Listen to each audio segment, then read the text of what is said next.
자, 안녕들 하십니까? 뭐 연애들은 잘 보내셨고요. 예.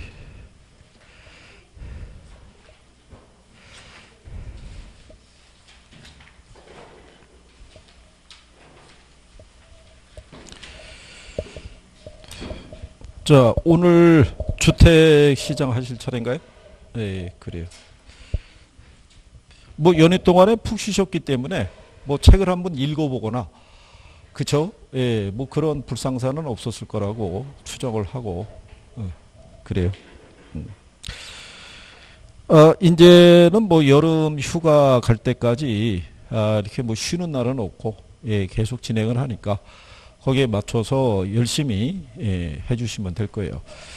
어차피 한 번 이렇게 듣거나 두 번째까지 들어도 이게 100% 정리는 안 돼요.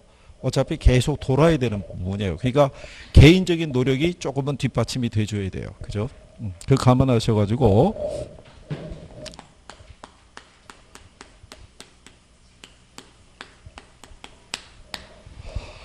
자, 우리가 이제 이 주택 시장에 대해서 페이지는 131페이지죠. 예, 제일 먼저 보면은 개념이 나와 있어요. 이 개념이라는 거는 주택 시장 분석을 위해서 이제 필요한 이제 기초 개념을 이제 우리가 나열드리는데, 제일 먼저 나오는 거는 이 주택이 가지고 있는 독특한 이제 특성에 대해서 설명을 하고 있어요. 그죠? 주택이라는 것도요, 토지는 기본적으로 위치를 이동시킬 수 없죠.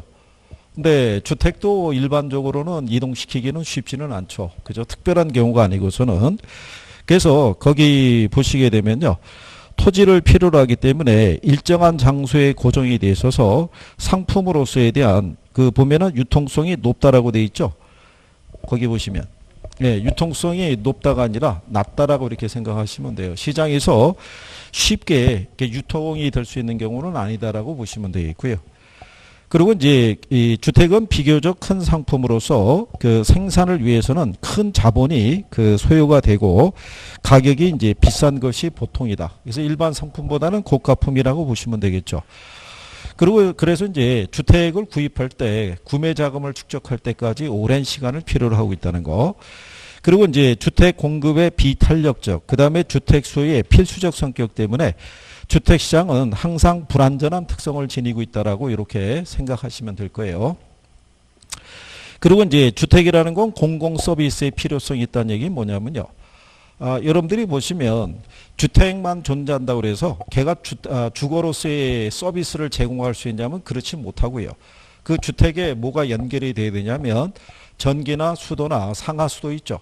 예, 이런 것들이 연계가 됐을 때 얘가 주택으로서의 기능을 다할 수 있다라고 생각하시면 돼요. 그래서 그런 성격을 갖고 있다. 그래서 주택시장은 정부의 정책하고요, 인근 지역의 영향을 크게 받아요. 그 주택이 있는 주변에 어떤 시설이 들어서 있고 교육적인 관계가 어떻게 돼 있고 뭐 이런 것들의 영향을 많이 받는 게 주택이다. 뭐 이렇게 구별하시면 될 거예요. 그 다음에 이제 그 밑에 보면 주택시장 분석을 위한 개념이라고 해놨어요. 그죠? 만약에 예를 들어서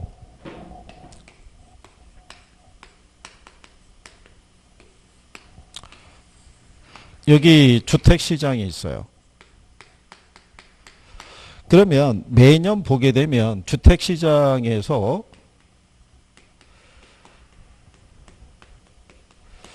주택을 얼마나 필요로 하는지 그 양을 우리가 측정을 해야 돼요. 그죠?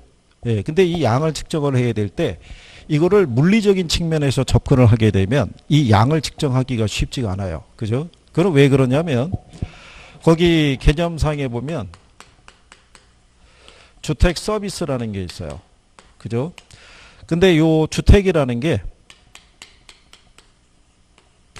얘를 물리적 측면에서 보면요, 다 이질적인 상품이에요. 그죠? 우리가 이 물리적인 측면에서 보면은 이질적이라고 얘기하는 게 우리가 단독주택도 있고요. 공동주택에서 아파트라든가 연립이라든가 또는 다세대 이런 애들이 있었을 때 얘들이 물리적으로 보면은 다 이질적이죠. 일단 면적 틀리죠. 그렇잖아요. 그 다음에 위치도 틀릴 것이고 각종 부대시설이라든가 그 다음에 이 주택의 상태 있죠. 주택의 상태라는 건 지은 지 몇 년 됐느냐 뭐 이런 얘기예요. 그죠? 예. 근데 얘네들을 필요로 하는 거를 우리가 물리적인 관점에서 이 필요량을 산정하려면 쉽지 않다는 얘기죠. 사람에 따라 아파트 선호하는 사람이 있고 또 단독주택 선호하는 사람이 있고 아파트 가격이 너무 비싸면 뭐 연립이나 다세대로 전환할 수도 있잖아요. 그죠? 이거를 일일이 세분해 가지고 이거를 측정하기는 쉽지 않더라는 얘기예요. 그래서 요거 부분을 해소하기 위해서 만들어낸 게 바로 뭐냐면 그게 주택 서비스라는 거예요. 주택 서비스라는 건요. 주택에서 제공하는 뭐를 나타내냐면 효용을 나타내는 거예요. 요걸 단위로 하면은 요 주택이라는 것도 동질적인 상품으로 취급할 수 있다는 거예요. 그죠? 여러분이 거주하고 있는 주택 있죠? 예, 주택은 여러분들에게 어떤 서비스를 제공해 줘요? 일단 여러분과 여러분 가족이 지낼 수 있는 공간을 제공해 주고요.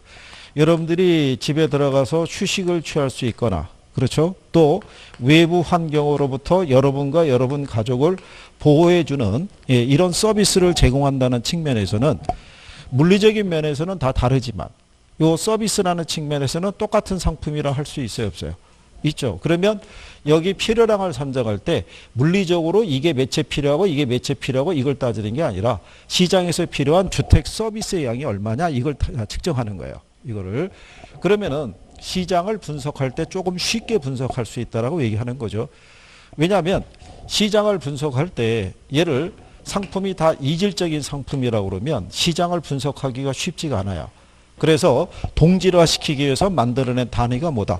그냥 주택 서비스라는 개념으로 보시면 돼요. 그죠?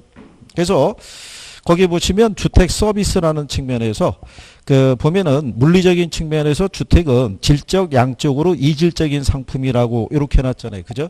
그러면 주택시장 분석을 어렵게 하게 만들기 때문에 그래서 이 주택 서비스의 개념을 도입해서 상품을 동질화시킴으로써 일반 경제 이론에 의한 수요 공급이 있죠. 거기에 따른 이제 주택시장 분석을 할 수 있다는 얘기는 일반적으로 경제론에서 얘기할 때 시장은 완전 경쟁 시장을 가정해요. 완전 경쟁 시장의 조건이 뭐냐면 상품이 동질적이어야 된다는 전제 조건이 있어요. 그래서 그 조건을 충족시키기 위해서 만들어낸 단위다. 이런 정도로만 인식하시면 돼요. 지금까지 시험상에서 딱 한 번 인용이 됐어요. 지문으로. 예, 그래서 그 이후로는 등장 안 하니까요. 자, 그 다음에 두 번째 보시면 주택 절량하고 그 다음에 유량이 있죠. 예, 요거 배운 거 기억하시나요?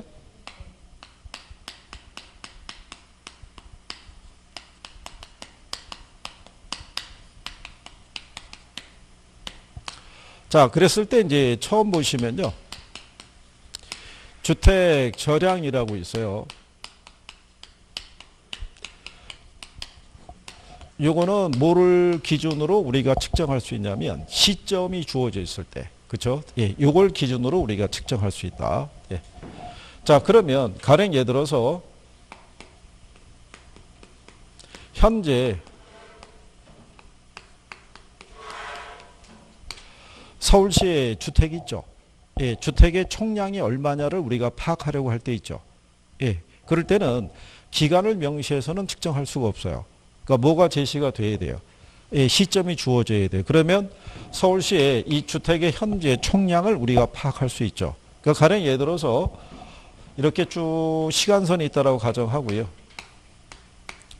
2020년 1월 28일 현재 이렇게 측정을 하게 되면 서울시 주택이 가령 예를 들어서 1000만 채 뭐 이런 식으로 우리가 측정할 수 있어요, 없어요? 예, 이렇게 파악이 될 수 있는 거죠. 근데 만약에 요 1000만 채라는 거는 누적된 양을 얘기하는 거예요. 그죠? 근데 요 안에서 작년 한 해 동안 공급된 주택의 양을 측정하려고 그러면 이 시점을 기준으로는 측정할 수가 없죠. 그렇죠? 그럴 때는 뭐를 명시해야 돼요? 기간을 명시해야 되는 거예요. 그러면 여러분 시험이 어떻게 나왔냐면요. 현재 서울시의 주택이 1000만 채가 존재하는데요. 이 중에 공가가 한 50만 채가 있대요. 그죠? 예, 그랬을 때 이 주택 절량의 공급량이 있죠. 예, 공급량은 몇 채가 되느냐? 뭐 이런 걸 물어본 적이 있어요. 그죠? 그러면 요 저량이라는 것도 뭐가 존재하냐면요. 공급량이 존재하고 뭐가 존재하겠어요. 그렇죠? 그러면 거기 교재에 명시가 돼 있죠. 주택 절약의 공급량이라는 것은 일정 시점에 시장에 존재하는 주택의 양을 말하고요. 절약의 수요량이라는 것은 일정 시점에 사람들이 보유하고 있는 주택의 양을 말한다라고 명시를 해놨어요. 그죠? 그러면 요 조건 안에서 주택 절약의 공급량은 몇 채겠어요? 이렇게. 몇 채? 현재 시장에 존재하는 양이 몇 채예요? 1000만 채잖아요. 그 얘가 절약이 뭐가 되는 거예요? 공급량. 그죠? 근데 이 중에 몇 채가 50만 채가 공가로 돼 있다 그러면 현재 사람들이 보유하고 있는 양은 몇 채?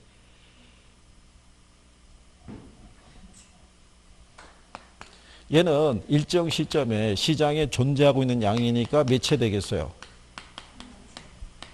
얘는 일정 시점에 사람들이 보유하고 있는 양이죠. 1000만 채에서 50만 채가 공가면 현재 사람들이 보유하고 있는 건 몇 채겠어요? 그렇죠. 950만 채가 이게 주택 절약의 이게 수요량이 되는 거죠. 이해하시겠어요? 네? 거기 내용대로 옮겨온 거예요. 그죠? 그리고 예를 들어서 여러분들이 그 밑에다가 또 명시를 해놨다는 얘기죠. 그렇죠? 거기 131페이지 밑에서 두 번째 줄에 보면 예를 들어 2019년 12월 현재 주택시장에 존재하는 주택이 100만 채라고 하면 존재하는 게 100만 채잖아요. 그러니까 절약의 공급량은 몇 채? 100만 채. 근데 이 중에 3만 채가 공가로 존재한다는 얘기죠. 그러면 절약의 수요량은 그렇죠. 97만 채. 우리가 빼기 하는 거죠. 지금 그죠? 간단하게 복잡한 거 얘기하는 게 아니라. 자, 그런데 주택 유량이라고 있어요. 얘는 뭐가 명시가 돼야지만 우리가 파악이 되냐면 기간이 명시가 돼야 돼요. 그죠? 근데 이 주택 유량도 공급량이 있고 그 다음에 뭐가 있겠어요? 예, 수요량이 있는 거예요. 그죠? 그럼 여러분들이 보시면 이렇게 시간선을 대입했을 때 2020년 예를 들어서 1월 28일 현재 서울시의 주택이 1000만 채다라는 거는 파악이 되는데 요 중에 작년 한 해 동안 공급된 주택이 있죠. 요게 몇 채라는 걸 파악할 때는 이 시점을 기준으로는 측정이 불가능한 거예요. 그죠? 그럴 때는 뭐가 명시가 돼야 돼요? 기간이 명시가 돼야 되죠. 그래서 여러분들에게 2019년 예를 들어서 1월 1일부터 언제까지 12월 31일 사이에 공급된 주택이 5,000채. 그죠? 그러면 자 재작년에 공급된 건 2018년이 있죠. 이때는 한 7,000채. 2017년에는 따져봤더니 6,500채. 이런 식으로 구간을 설정해 주면 어느 기간 내에 어느 정도의 주택이 시장에 공급되어 있는지를 우리가 판단할 수 있어요, 없어요? 자, 근데 얘네는 6,500채, 7,000채인데 얘만 5,000채잖아요. 그럼 지난 3년 사이에 얘 공급이 제일 적었죠. 그 3년 사이에 작년이 부동산 경기가 제일 안 좋았다는 얘기예요. 주택 경기가. 그래서 주택 경기를 측정할 때도 무슨 개념을 쓴다? 예, 유량 개념을 써서 우리가 대입을 해서 확인한다라고 생각하시면 돼요. 그래서 일단 개념에 대한 거를 확인할 필요가 있는 거예요. 무슨 말인지 아시겠나요? 절량하고 뭐하고? 유량. 그래서 여러분 시험에는 당연히 절량을 기준으로 시험상에서 답을 유도했던 적이 있어요. 그죠? 예, 그래서 그 개념 정도는 알아두시는 게 필요하다. 그래서 거기다가 예문을 들어드렸잖아요. 그죠? 그러니까 얘를 가지고 다시 한번 확인 정도를 해보시면 돼요. 그죠? 예. 그 다음에 그 밑에 가시면 주택 수요라는 게 있고 주택 뭐가 있겠어요? 이 소요가 있다라고 이렇게 여러분들이 생각하시면 되죠. 그죠?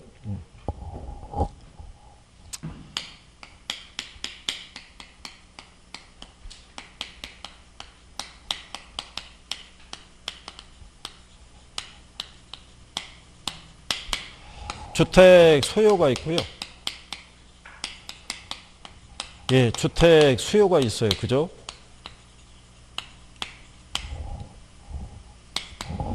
그래서 거기 명시되어 있는 대로요. 여기서 소요가 있고 그다음에 뭐가 있다? 수요가 있어요. 근데 여기 보면은 우리가 하우징이라는 게 주택이라고 보시면 돼요. 그죠? 일반적으로 하우스라는 건 주택이라고 보진 않아요. 그죠? 여러분들이 아시다시피 모델하우스, 비닐하우스 이런 건 주택 개념으로 안 보니까. 그래서 1년에 한두 번씩 경기도 고양시 쪽에 가게 되면 경양 뭐 하우징 페어 뭐 이런 것들이 있어요. 그 하우징이라는 게 이제 주택을 의미하니까. 그래서 이제 주택에 관련된 행사가 열려진다라고 생각하시면 돼요. 자, 근데 여기서 보면요. 니드라는 게 있고, 그 다음에 원트라는 게 있어요. 그죠? 예, 니드라는 건 말 그대로 필요로 한다는 얘기죠. 그렇잖아요. 예, 근데 필요로 한다고 해서 모든 거를 다 가질 수는 없는 거예요. 그죠? 아이들은 가령 예를 들어서 뭐 이런 게 있겠죠. 장난감을 어렸을 때 다 필요로 하죠. 그렇죠? 필요로 하는데 각자 원하는 거는 서로 다를 수 있어요, 없어요? 다를 수 있죠. 여자아이들은 뭐 인형을 선호할 수 있고, 남자아이들은 뭐 예를 들어서 뭐 로봇이라든가 아니면 총 뭐 이런 거 좋아할 수도 있죠. 그죠? 근데 그거를 실제로 구매할 수 있느냐 없느냐 여부는 어디에 결정이 되겠어요? 예? 그거는 부모의 경제력에 의해서 차이가 나는 거죠. 부모가 대신 돈을 주고 그거를 사주면 얘네들이 원하는 게 충족이 될 수가 있겠죠. 그러니까 여기는 말 그대로 뭐냐면요. 이 주택 소유라는 거는 최소한 주거 공간을 필요로 한다는 거예요.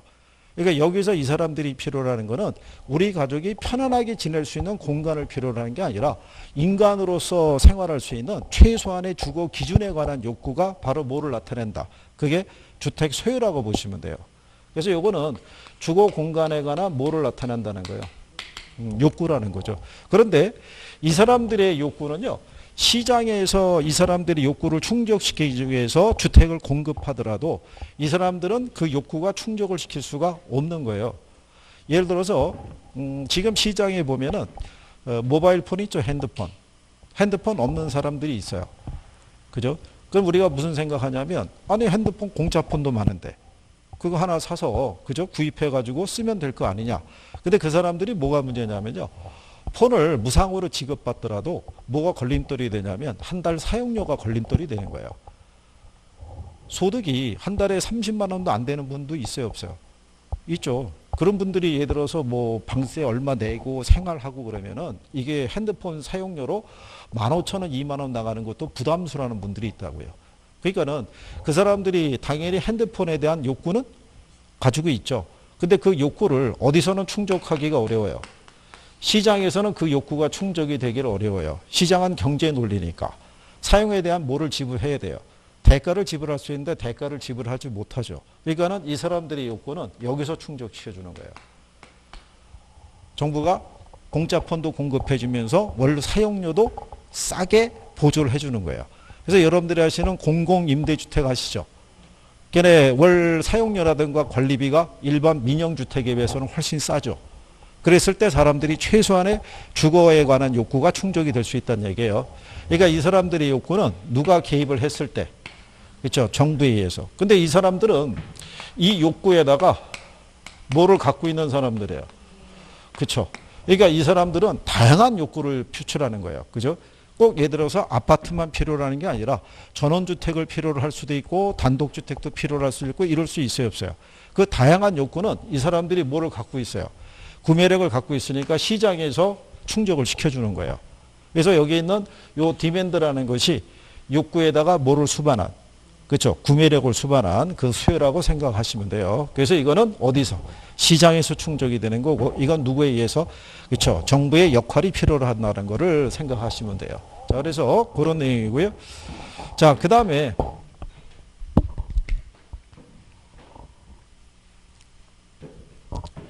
이게 원래는 오늘 시작하기 전에 간단하게 지난번에 했던 경제에 대해서 복습 좀 하고 출발하려고 그랬는데 아직도 그죠? 어디선가 출발을 했는데 아직도 도착을 못하고 있는 거죠.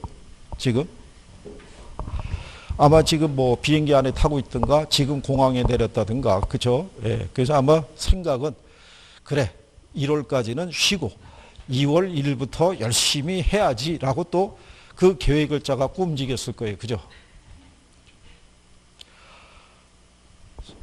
우리 왜 저기 간혹 가다 보면 대학 수능 이렇게 보게 되면 왜 전국 수석 이런 친구들 나오죠.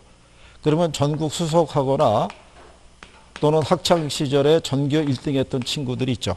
그럼 어떻게 해서 어떻게 공부를 했길래 수석을 했습니까? 그러면 제일 우리가 일반인들이 참 견디기 힘든 말이 뭐냐면 학교 공부에 충실했다. 그렇죠? 수업 시간에 뭐 했다. 집중했다. 그 다음에 잠은 몇 시간? 그렇죠? 8시간 정도 충분히 잤다는 거죠. 셋 중에 우리가 현재 이 조건 중에서 우리가 마음 먹고 충족할 수 있는 건 8시간의 수면일 거예요. 그죠? 1번하고 2번은 할 수는 있는데 쉽지는 않다는 얘기죠. 그죠? 이게 집중력의 차이도 존재하는 거예요. 이게 같은 수업 시간인데. 그죠? 집중할 수 있어야 되고. 그죠? 그 다음에 교과서를 갖다가 충실하게 소화를 해줘야 되는데. 그죠? 얘 들고 다니는데 만족하면 안 되잖아요. 그죠? 조금 지나잖아요. 얘를 분철하는 사람도 있어요. 학원에 가면. 그럼 분철하는 분은 뭐가 걸림돌이 되냐면 여기 하다가 선생님이 갑자기 뒷페이지를 얘기를 해요. 연계가 돼 있으니까. 그러면 뒷부분이 없는 거예요. 그렇죠? 그리고 또 하나는 여기 대부분의 학원에 가면은 사물함이 있죠. 사물함에 책이 6권이 다 들어가 있어요. 그러면 집에 가서 뭘로 보겠다는 거예요. 교과서가 머리에다 들어가 있는 것도 아닌데. 그죠? 그리고 가벼운 차림으로 왔다 갔다 하는 거예요. 그죠? 그러니까 집 주변에서 어디가 그러면 꽃꽂이하러 가 내지는 뭐 헬스하러 가 이러고 이제 딱 되는 거죠. 책에 무게감이 있나 보죠. 이거. 그러고 난 다음에 조금 있다가 요약집이 나와요. 요약집은 여기 한 3분의 1 분량이 돼요. 그러면 사람들이 요약집을 또 선호해요. 가벼우니까. 그렇죠? 이거 잘 봐야 돼요. 그죠? 본인의 어떤 그게 있어야 돼요. 자기 기준이 없으면 무슨 불상사가 생기냐면 앉아서 민법을 공부하고 있는데 나보다 공부 잘하게 생긴 사람이 들어와서 학개론을 꺼내면 자기가 보던 민법책을 집어넣고 자기도 학개론을 꺼내는 거예요. 이러고. 그죠? 그런데 더 공부 잘하게 생긴 사람이 들어와서 공법을 딱 펼치면 둘 다 집어넣고 다 공법을 펼치는 거예요. 공부는 자기 그 스타일에 맞춰서 하는 거예요. 그죠? 혹시 주변에 보면 최근에 이 시험에 도전해서 합격한 사람들이 있죠. 그 사람들이 나는 이렇게 합격했다는 거는 그는 그 사람 스타일인 거예요. 여러분 스타일하고 안 맞을 수 있어요, 없어요? 네, 그거 그대로 따라가면 곤란한 거예요. 그죠? 네? 좀 어쨌든 걱정이란 얘기죠. 이거 참. 거기 132페이지 하단에 가면 주택의 여과작용이라고 있죠. 예, 거기는 별표 하시는 거예요. 개념은 알아야 되니까.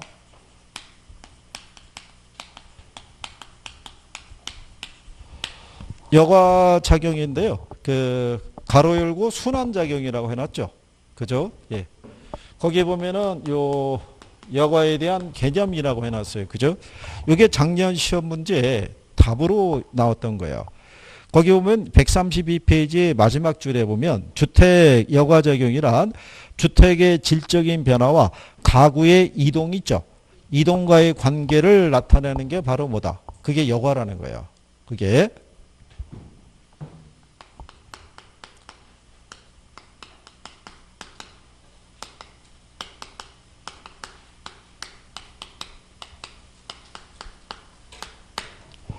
주택의 질적인 변화하고 가구의 이동 관계를 나타내는 거예요. 그죠? 그러면 여러분들이 보시면 한번 유추해 보세요. 주택이라는 건 시간이 지나면 질적인 부분의 변화가 발생할 수 있어요, 없어요? 있잖아요. 그러면 사람들이 뭐를 하게 되겠어요? 주거 이동이라는 게 생길 수가 있어요. 그죠? 자, 그랬을 때 여기 요 주택의 여과 과정을 설명할 때요. 기본 가정이 있는데 기본 가정은 정부가 일정한 수준을 정해주고요. 일정 수준 이상의 주택은 고가주택이라고 정리해주고요. 일정 수준 이하의 주택은 저가주택이라고 이렇게 구별을 하는 거예요. 그러니까 시장에는 이렇게 고가하고 무슨 주택? 저가주택이 존재하는데 이 저가주택은 이게 금지가 돼 있어요. 신축이. 그러면 대부분 사람들은 소득 수준에 따라서 소비하고 있는 주택 서비스의 양이 틀리겠죠. 이거를 소비할 수 있는 사람은 소득이 어떻게 돼요? 높은 사람이고 이걸 소비할 수 있는 사람은 소득이 낮은 사람일 거란 얘기예요. 그죠? 근데 이 사람들이 원하는 주택은 시장에서 뭐가 안 된다는 거예요. 신축이 안 된다는 거예요. 그럼 이 사람들이 필요한 주택이 있죠. 그 주택 서비스는 어디서 제공받을 수 있느냐 이런 얘기예요. 그거는 기존 주택이 있죠. 예, 기존 주택에서 그 서비스를 얻을 수밖에 없다는 얘기예요. 그리고 한 가지 참고하실 거는 여기 고가하고 저가로 구별하죠. 그렇죠? 이게 가격 기준은 아니라고 지난번에 말씀드린 거예요. 이걸 9억 원대라고 얘기를 하게 되면 주거 이동은 전혀 발생할 수가 없는 거예요. 그죠? 예, 요거는 미국 애들이 면적 기준으로 나눠준 거예요. 그래서 그 차이가 그렇다라고 보시면 되겠고요. 그러면 얘네 종류를 보면 유형을 보면 상향 여과라는 게 있고요. 그 다음에 하향 여과라고 있어요. 요게 작년 시험에서도요. 이거 제목을 바꿔서 낸 거예요. 틀리게. 그래서 이 상향 여과라는 건 하위 계층이 사용하던 주택이 있죠. 이게 상위 계층의 사용으로 전환되는 거를 얘기하는 거예요. 근데 소득이 낮은 계층이 사용하던 주택이 그냥 전환될 수는 없죠. 뭐가 이루어지면서 예, 재개발이라든가 또는 재건축 등에 의해서 상위 계층의 사용으로 전환되고요. 하향 여과는 상위 계층이 사용하던 주택이 있죠. 이게 하위 계층의 사용으로 전환되는 것을 우리는 뭐라 한다? 하향 여과라고 그래요. 근데 역시 그냥 넘어가지는 않을 거고요. 기존의 소득이 좀 높은 사람들이 거주하던 주택이 있죠. 예, 원래 거기 살던 사람이 이주하면서 생긴 공가 있죠. 그죠? 예, 이거를 인수하면서 들어가는 과정에서 여과가 진행이 되는 거예요. 그래서 이 여과를 설명할 때는 뭐가 중요한 요소가 차지하냐면 공가라는 게. 그래서 우리가 그 주택이라는 게요. 그 한 100만 채가 있다 그러면 합리적인 공가율을 한 3% 정도 줘요. 계산을. 그랬을 때 주택에 대한 유통이 있죠. 주거 이동이 원활하게 돌아간다는 거예요. 예전에 여러분들이 그 어렸을 때 집이 이사를 하는 과정을 보게 되면요. 아침에 짐을 빼요. 뺄 때 갑자기 한 12시쯤 다 돼가면은 우리 집으로 이사 들어올 이삿짐 그 튀는 트럭이 도착을 해서 대기하고 있는 거예요. 그래서 이 집이 빠지면 그때부터 그 집은 이제 짐을 부리기 시작해요. 그러면 그때부터 시작해서 저녁에 한 12시 다 될 때까지 짐을 결국 정리를 못 해요. 대충 그래서 그날 잘 수 있는 공간 정도 만들어 갖고 예, 그러고 갔던 그런 추억이 있는 거죠. 그거는 왜 그러냐면 그때는 주택의 절대량이 부족했던 시절이에요. 그러니까 주거 이동을 할 때 그런 불편함을 우리가 감수했어야 됐는데 지금은 안 그렇죠. 내가 이사 가기 전에 잔금을 지급을 해주죠. 그럼 그 집이 나가죠. 그러면 우리는 인테리어까지 하고 그 집으로 입주할 수 있는 거예요. 싹 해서. 그렇죠? 그래서 주택의 원활한 유통을 위해서는 뭐가 꼭 필요해요. 이게 시험에 나오는 거예요. 이제 주택의 여과작용에는 뭐가? 공가가 중요한 요소 중에 하나다라고 얘기하는 거죠. 그래서 우리가 지난번에 이렇게 설명한 거예요. 시장에 예를 들어서 뭐 고급 주택이 있고 중급 주택이 있고 그 다음에 저급 주택이 있을 때 얘네한테 주어진 아까 얘기한 주택 서비스 있죠. 그 효용이라는 게 얘는 30, 얘는 20, 얘는 10 정도의 효용이 주어져 있는 거예요. 근데 이 효용은 아까 우리가 뭐라고 그랬냐면 이 시간의 경과 있죠. 경과에 따라 이 주택 서비스에 대한 질이 어떻게 돼요? 떨어지는 거예요. 1년에 마이너스 1, 즉 일씩 줄어드는 거예요. 그러면 한 10년이 경과하게 되면 얘가 얼마로 떨어지겠어요? 얘는 10으로 떨어지겠죠. 얘는 0으로 떨어지잖아요. 그러면 여기 있는 얘가 효용이 다 했으니까 이때 여기에다가 뭐가? 고급 주택이 새로 들어서는 거예요. 그러면 여기 살던 사람이 있죠. 자기가 원하는 만큼의 서비스가 제공이 안 되잖아요. 그러니까 이 사람들이 일로 주거 이동이 되는 거예요. 이렇게. 그럼 넘어가게 되면 여기 살던 사람이 이 집으로 들어가겠죠. 그 다음에 여기 살던 사람이 이 집으로 들어가겠죠. 무슨 말인지 아시겠나요? 이런 식으로 발생한 공가를 순차적으로 인수하고 들어가는 거예요.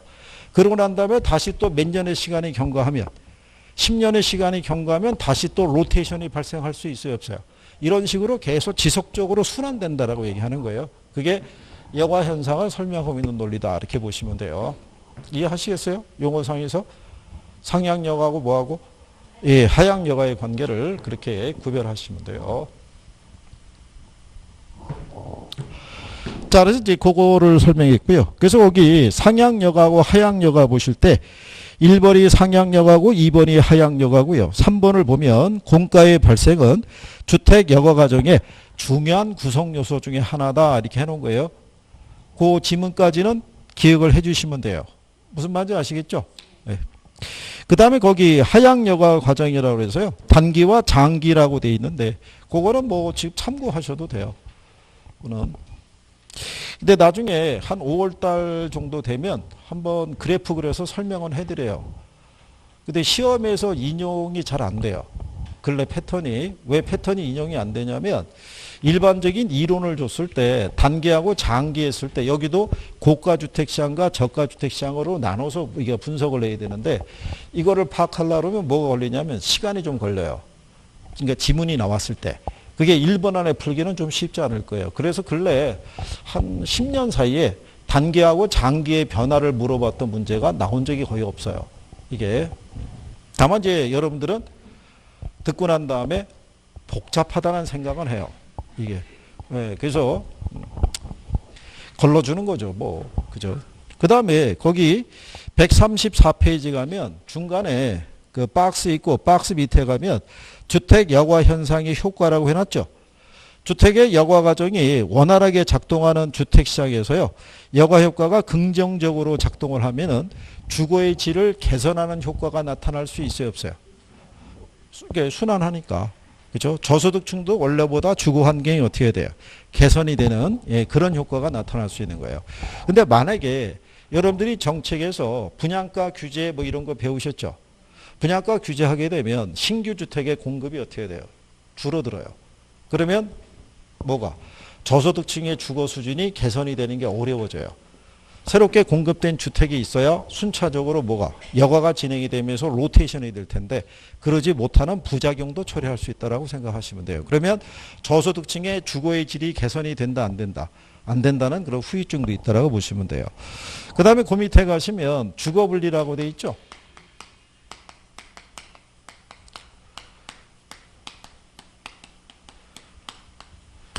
예, 이 제목을 달고 여러분 시험에 출제를 해요. 왜냐하면 이거 하나만 가지고 물어보기는 그렇잖아요. 그러니까 얘네까지 포함해서 오지선다를 만들어주는 거예요. 그죠? 예. 그 우리가 지난번에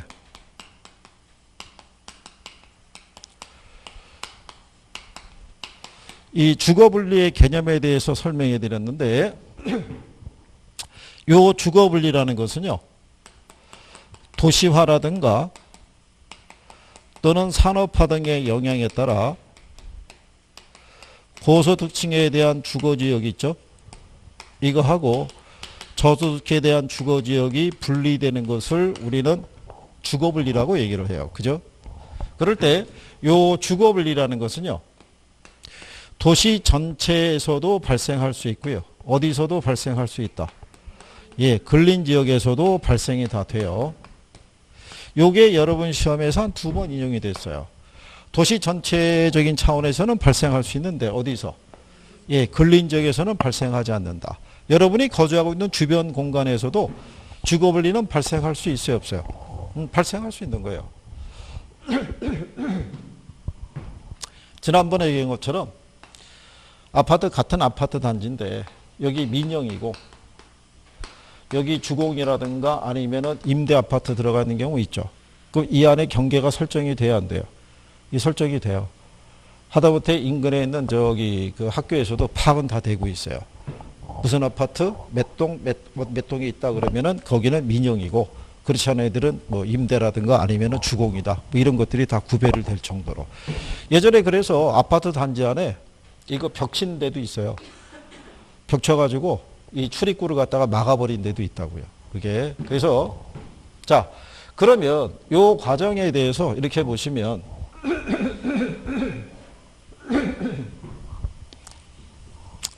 여기 특정에 예를 들어서 시가 하나 있어요.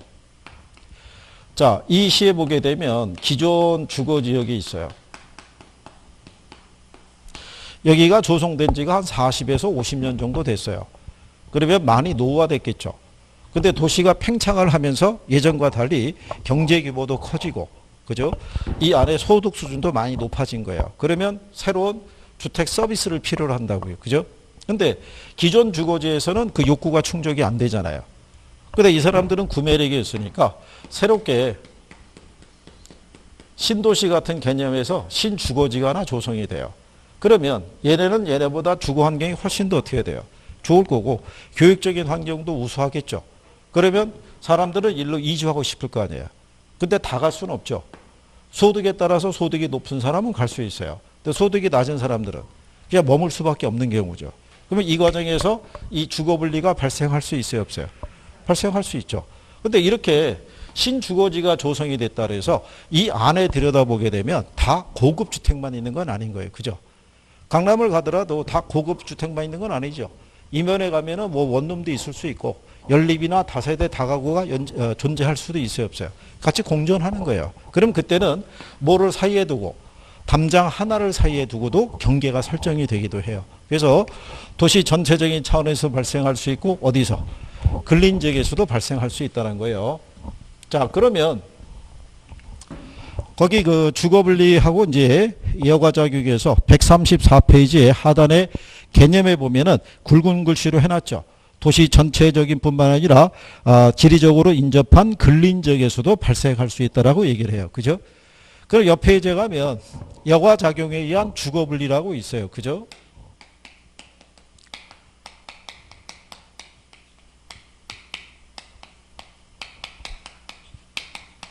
이런 파트들은요. 처음에 용어에 대한 이해를 잘 해놓으면 나중에 따로 많이 공부할 필요가 없어요. 그러니까 여러분들이 듣고 충분히 이해가 될 수 있는 애들은 그냥 간단하게 정리를 하고 한 번, 두 번 들어서 이해가 안 되는 파트 있죠.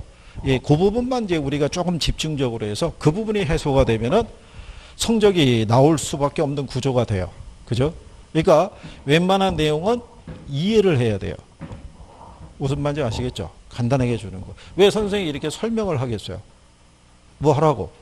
이해하라고 얘기하는 거예요. 이게 부동산 학개론 하고요. 민법 공부하실 때는 암기를 선택하시면 곤란해요.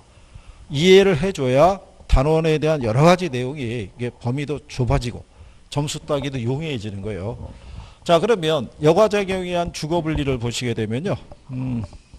자, 거기 보시면은 거기 그림이 하나 나와 있죠. 이게 이제 무슨 얘기냐면요. 만약에 주거분리에 따라서 고급주택지역과 저급주택지역이 나눌 수 있다는 얘기잖아요. 그죠? 그러면 왜 이렇게 분리가 되냐면요. 고급주택지역으로 조성이 되면 얘는 항상 이 지역으로 유지가 돼요. 저급주택으로 분리가 되면 얘는 계속 무슨 지역으로? 저급주택지역으로 계속 유지가 돼요. 이유가 뭐냐면 외부효과 문제라는 게 존재해요. 외부효과. 그래서 우리가 거기 보시면 이게 경계가 되고요. 이게 고소득층의 주거지역, 저소득층의 주거지역이 됐을 때 이 경계라고 설정한 곳은요. 여기는 주택이 없는 공간이에요. 그러니까 도로라든가 또는 담장이 있죠. 예, 이런 것 등으로 이제 구별이 되어지는 경계라고 보시면 되겠고, 그러면 여기 고급 주택 지역에 있을 때요. 요 고급 주택 있죠. 만약에 가치가 6억이에요. 근데 한 5천 정도의 주택 개량 비용을 투자를 해요. 그죠? 그러면 개량 후의 가치가 한 7억 이 정도 나오는 거예요. 그러면 비용 대비 뭐가 커요? 가치가 크죠. 이유가 뭐냐면 여기는 정의 외부 효과가 존재하는 거예요. 그러니까 여기는 주거환경의 정비가 잘 돼 있는 거예요.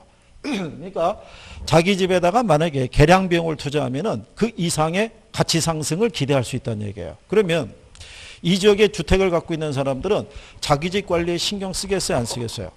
어째 신경 쓰죠. 그러니까 이 동네 전체 주거 환경이 아주 양호한 상태가 유지가 되는 거예요. 그죠? 이게 실상 소위 얘기한 대로 이 부촌 이런 데 가게 되면요. 가장 특징 중에 하나는 뭐냐면 소음도가 없어요. 조용해요. 가끔 들리는 그 소리가 뭐냐면 야채 그 트럭에 싣고 다니는 사람이 있죠. 네, 그 사람의 그 톤도 그렇게 센 편은 아닌 거예요. 근데 그 사람이 모는 시간을 알아가지고 거기서 일하는 분이 나가가지고 보고 이렇게 구매를 하든가 하는 케이스 외에는 그 지역을 왔다 갔다 하기도 접근하기도 쉽지가 않아요. 그러니까 일반적인 대중교통 수단이 있죠. 예, 그거하고의 연계는 그렇게 중요하지 않은 지역이라고 보시면 돼요. 그러니까 아주 조용하죠. 근데 여기는 이제 저급주택이 있어요. 얘가 한 2억 되는데 여기다가 가령 예를 들어서 뭐 큰맘 먹고 한 2천 이렇게 비용을 들였어요.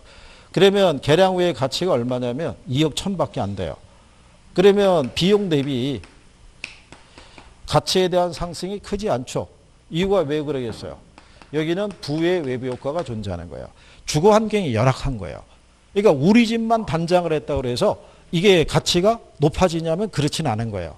그러니까 이 동네에 있는 사람들은 주택 관리에 소홀해질 수밖에 없겠죠. 그러니까 계속 무슨 지역으로 남겠어요? 예, 저급 주택 지역으로 남게 된다라고 생각하시면 돼요. 그래서 이게 주거 분리가 발생을 할 때는요, 외부 효과에 대한 것도 영향을 줘요. 외부에서 이렇게 이주 들어온 사람이 있죠. 요 중에 소득이 높은 사람은 뭐를 기대하고 정의 외부 효과를 기대하고 주택 가격이 비싼 쪽으로 주거를 정하는데 소득이 낮은 사람은 그대로 갈 수밖에 없죠. 그 과정에서도 주거 분리는 발생할 수 있다. 이런 얘기가 되는 거예요. 자, 그런데 경계에 있는 요 저가 주택이 있죠.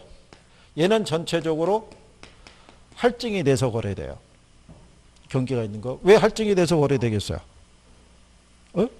왜? 자, 여러분들이 보시면요. 그 경기도 일원에 가면 성남시라고 있는데 거기에 구가 3개가 있어요. 그 중원구라는 게 있고 수정구라는 게 있고 분당구가 있는데 이쪽에 기본적인 시설이 있죠. 뭐 그래서 복지시설이 됐든 뭐 여러 가지 편익시설이 됐든 뭐 80% 이상이 여기에 집중이 된다고요. 무슨 말인지 아시겠나요? 왜냐하면 여기서 일단 세금도 제일 많이 내고 그렇잖아요. 또 소비 능력이 있잖아요. 그러니까 일반적인 뭐 백화점이나 이런 게 있으면 다 이쪽을 끼고 들어갈 수밖에 없죠. 그러면 길 하나 건너오면 여기 공원, 마트, 역 이런 것들이 이쪽으로 연계가 되는 거예요. 집중이. 그러니까 길 하나 넘어오면은 쉽게 이용할 수 있는 거예요. 이 안쪽에 있는 사람에 비해서. 그러면 당연히 가치가 어떻게 돼요? 비쌀 수밖에 없죠. 근데 여기 있는 고가주택 있죠? 얘는 전체적으로 할인돼서 거래돼요. 왜 그러겠어요? 놀러 올 거 아니에요. 그죠?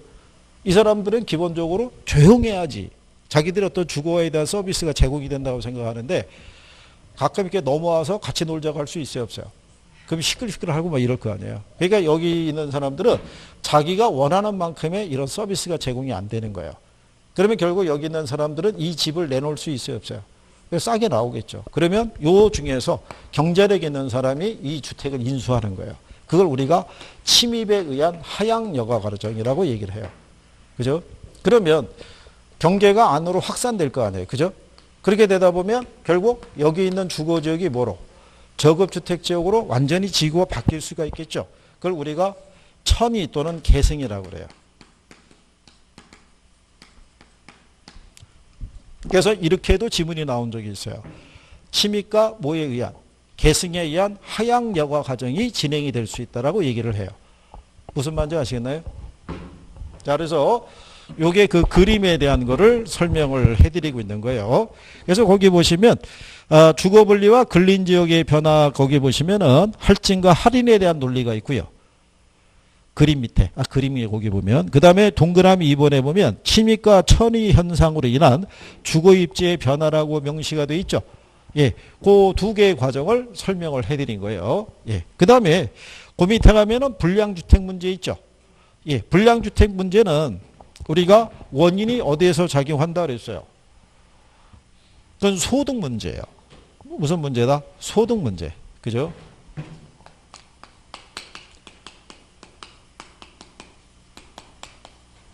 얘가 발생하는 원인은 이게 낮아서 발생하는 거예요. 뭐가? 소득이 낮아서. 그죠? 여러분들이 그 시장에 보면요. 이렇게 로테이션으로 돌아갈 때 저가주택도 시장에서 거래되는 가격이 있어요, 없어요? 그럼 가격이 있는 거예요. 전세, 월세 다 있는 거예요. 그죠? 그러니까 정상적인 시장에서 형성된 가격을 매개로 거래가 이루어진 거예요. 그죠? 그러니까 시장 기구를 통해서 뭐가 이루어진 거냐면 자원 배분이 이루어진 거예요. 그죠? 그러니까 이게 뭐는 아니라고 보냐면 시장의 실패는 아닌 거예요. 시장의 실패라는 거는 시장 가격에 의해서 우리가 거래가 되는 것이 제대로 이루어지지 못했을 때 나타나는 게 시장의 실패라고 보는 거고요. 이거는 정상적인 거래가 이루어진 거예요. 근데 뭐가 낮아서? 그렇죠. 소득이 낮아서 주택관리가 소홀해짐에 따라서 무슨 주택이? 불량주택이 발생하는 거고요. 그러면 얘를 해결할 수 있는 방안이 있죠. 모든 문제의 해결은 원인을 제거해 주면 돼요. 그러니까 뭐를 높여주면 돼요? 그렇죠? 그래서 얘는 철거 같은 방법을 쓰는 거는 바람직스럽지 않다라고 얘기하는 거예요. 소득만 높아지면은 우리는 집 단장에 신경을 쓸 수 있어요, 없어요? 있죠. 처음으로 내가 이 세를 살면서 전세 이렇게 쭉 이렇게 움직이시던 분들이 내 집을 마련하면은 인테리어 신경 쓰기 시작하죠. 그렇잖아요. 주공간이 넓어지면 채워야 될 것도 많아지는 거예요. 그죠? 그러니까 우리가 그림을 잘 모르더라도 소득이 갑작스럽게 높아진 분들이 미술품 걸어놓기 시작하는 거예요. 그렇잖아요. 볼 줄은 몰라서 거꾸로 걸어놓더라도 어쨌든 추상적이라고 생각하고 비치해 놓는 거예요. 그래서 집들이 할 때 오는 사람들에게 자랑하고 싶어 하는 거죠. 이번에 새로 산 그림이야, 뭐 이런 거. 그죠? 그러다가 나중에 공간이 점점 넓어지기 시작하면은 혼자서 관리하기가 힘들어지죠. 그렇잖아요. 그러면 이제 그때 이렇게 사람을 쓰기도 하고 뭐 그런 거죠. 자, 어쨌든 불량주택에 대한 개념 정도는 이해하시겠죠?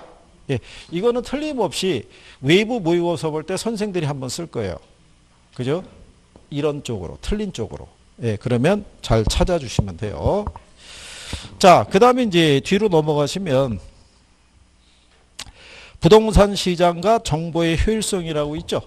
예, 이게 이제 효율적 시장 이론을 얘기하는데 제목이 왜 그렇게 들어가 있냐면요.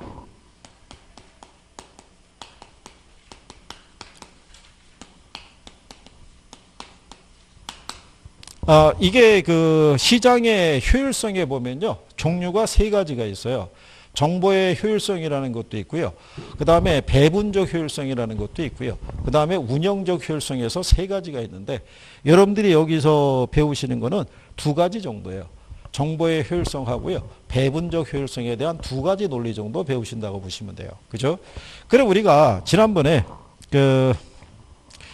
이 효율적 시장 이론을 여러분들이 배우셔야 됐을 때 이게 이제 시장의 효율성이라는 게 있고요. 그 다음에 효율적 시장이라고도 있어요.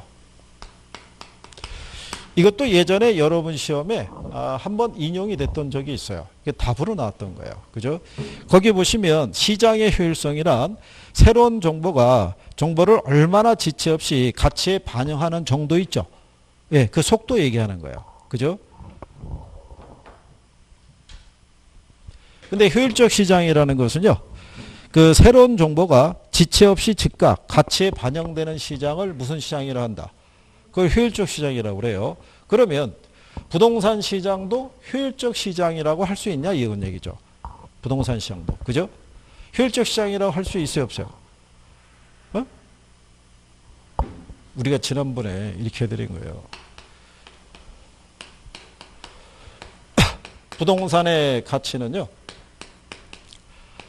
장래 기대되는 편익의 무슨 가치다? 현재 가치다. 그죠? 자, 그랬을 때 만약에 이제 가령 예를 들어서 정부가 2020년 2월 달에 발표하는 거죠. 충남 연기군하고 조치원 일대 있죠. 예, 이거를 행정도시인 세종시로 개발하겠다라고 발표를 해요. 그러니까 예를 들어서 1월 28일이니까 오늘 발표했다고 가정하자고요. 그죠? 그러면 이가 발표가 됐다 그래서 이 지역이 바로 이렇게 바뀌는 건 아니죠. 얘네가 바뀌려고 그러면 최소한 못해도 한 7, 8년 이상 걸리는 거예요. 이 정도나 됐을 때 이게 변모를 하게 될 거예요. 그죠? 그러면 이 지역의 지리적 위치는 변화가 없죠. 근데 환경이 바뀌면 가치가 달라질 수 있어요, 없어요? 달릴 수 있죠. 그러면 지금의 가치가 이 정도라고 그러면 이때는 가치가 이렇게 커질 거 아니에요. 그죠? 그러면 이 시점이 됐을 때 이 가치가 변하는 게 아니라 이거를 발표하는 시점에 미래에 대한 가치 변화 일부가 현재 거래 가격에 바로 반영을 해주는 거예요. 무슨 말인지 아시겠나요? 그런 의미에서는 부동산 시장도 효율적 시장이라고 할 수 있다는 거예요. 그죠? 근데 효율적 시장인데 부동산 시장은 제한적인 부분, 약점이라는 게 있는 거죠. 우리가 지난번에 이렇게 얘기를 했었어요. 그죠? 부동산 시장에 가게 되면 확인되지 않는 어떤 소문이나 루머 있죠. 루머에 의해서도 시세는 달라질 수 있어요, 없어요? 이유가 뭐라고 그랬어요? 이유가. 왜? 그것 때문에 이거 배우는 거예요. 부동산 시장에서 현재 거래되고 있는 이 부동산 가격이 있죠. 이거는 현재까지의 정보만 반영이 되어 있어요. 그러니까 미래 정보는 반영이 안 돼 있는 거예요. 그러니까 미래 정보가 반영이 안 돼 있으니까 어디가 개발이 된다더라, 어디가 어떻게 된다더라 이런 루머만 돌아도 어떻게 돼요? 가격이 막 요동을 치는 거예요. 근데 문제가 부동산을 소유하고 있는 사람은 이 소문이나 루머도 거래 가격에 반영하고 싶어요. 그렇잖아요. 근데 매수하려거나 투자하는 사람은 이것까지 지급하기는 부담이 따르죠. 그러면 둘이 서로 부딪히면은 거래가 안 될 거 아니에요. 중간에 조율을 해줘야 되는 사람이 누구예요? 그죠? 그게 중개업자죠. 그래서 적정한 매매가를 제시를 해줬을 때 거래가 성사될 수 있을 거 아니에요. 그죠? 그러니까 중개업자들은 이런 이론에 대한 기본적인 개념을 갖고 있어야 된다는 얘기죠. 이해하시겠어요? 그래서 우리가 그 효율적 시장의 유형을 보시면 약성 효율적 시장이 있고요. 중강성 효율적 시장이라는 게 있고요. 그 다음에 강성 효율적 시장이라고 있어요. 그죠? 요 나눈 구분이 정보 반영 정도에 따라 구별해 준 거예요. 그러니까 여기 있는 약성이 있죠. 약성은 현재 시장 가치가 얘는 과거 정보까지만 반영이 되어 있어요. 그죠? 근데 여기 있는 중강성은요. 현재 정보 있죠. 여기까지 반영이 되어 있고요. 강성은 모든 정보가 반영이 되어 있어요. 그러면 여기서 지금 여러분들이 배우시는 게 무슨 효율성을 배우냐면 정보의 효율성을 배우는 거예요. 그죠? 근데 여기 이 시장에서는 현재 시장에서는 확인하기 어려운 미래의 어떤 우수한 정보를 입수하면 초과인을 얻을 수 있어요. 그러니까 결국 이 시장에서는 뭐가 매개가 돼야만 초과인을 얻을 수 있다. 정보가. 근데 여기는 모든 정보가 다 반영되어 있잖아요. 그러니까 이 시장에서는 정보를 매개로 해서 초과인을 얻을 수가 없어요. 무슨 말인지 아시겠나요? 그러니까 여기 과거 정보를 매개로 분석하는 것을 우리가 기술적 분석이라고 그래요. 요거를 매개로 해서 투자하면은 투자자는 무슨 이윤을 얻을 수 있다. 네. 여기도 현재 정보를 매개로 한 분석을 우리가 기본적 분석이라고 그래요. 요거를 매개로 투자하면은 투자자는 무슨 이윤만 얻을 수 있다. 자, 그러면 각각의 시장에서요. 과거의 정보 또는 현재의 정보를 매개로 투자해봐야 무슨 이윤만 얻을 수 있는 거예요. 정상 이윤만. 근데 이거를 매개로 초과인을 얻는다든가 이거를 매개로 초과인을 얻는다면 틀리는 거예요. 무슨 말인지 아시겠나요? 그럼 얘네가 초과인을 얻기 위해서는 뭐가 매개가 돼야 돼요? 정보가. 현재 또는 미래 우수한 정보를 입수할 수 있으면 무슨 이윤? 그렇죠. 여기도 미래 우수한 정보를 입수할 수 있으면 무슨 이윤을? 예, 초과 이윤을 얻을 수 있는 거예요. 그렇죠?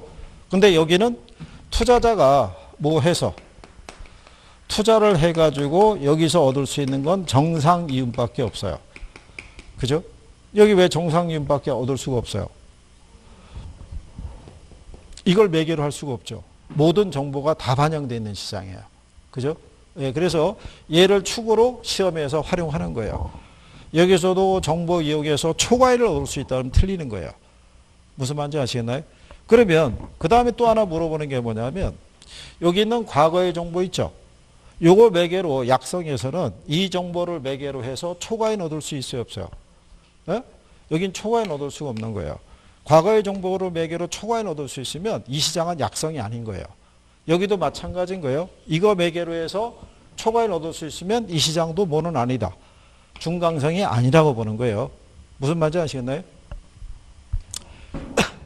이 시장에서는 뭐가 바탕이 안 돼 있으면 미래 정보가 바탕이 안 돼 있으면 초과인 얻을 수 없는 거예요. 그러니까 두 개의 시장에서는 뭐가 반드시 매개가 돼야 돼요.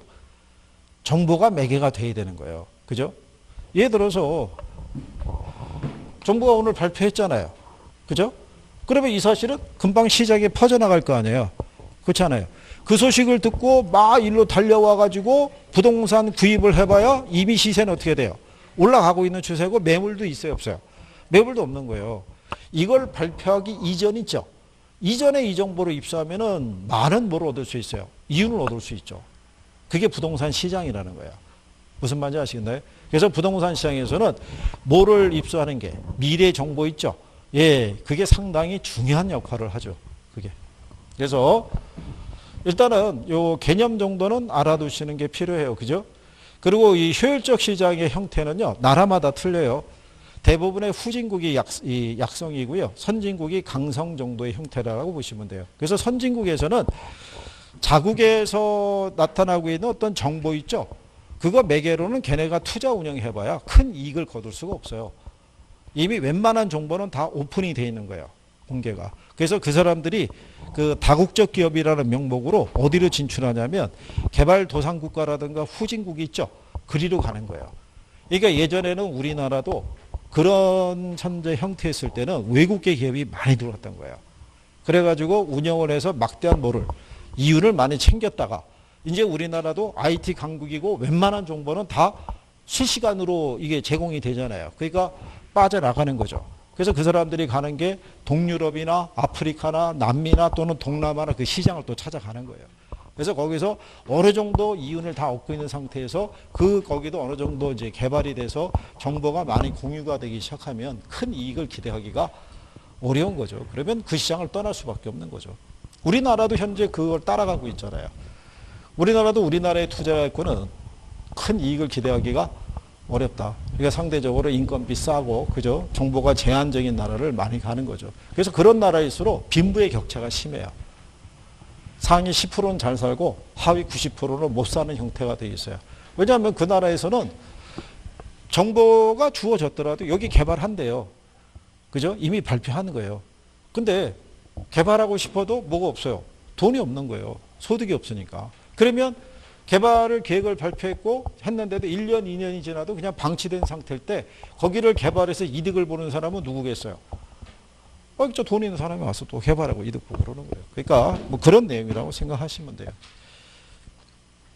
무슨 말인지 하시겠나요? 그래요. 자, 그 다음에 이제 138페이지 가면 할당 효율적 시장이라고 있죠. 이게 배분적 효율성이라고 그래요. 잠깐 쉬었다가 거기서부터 하시죠.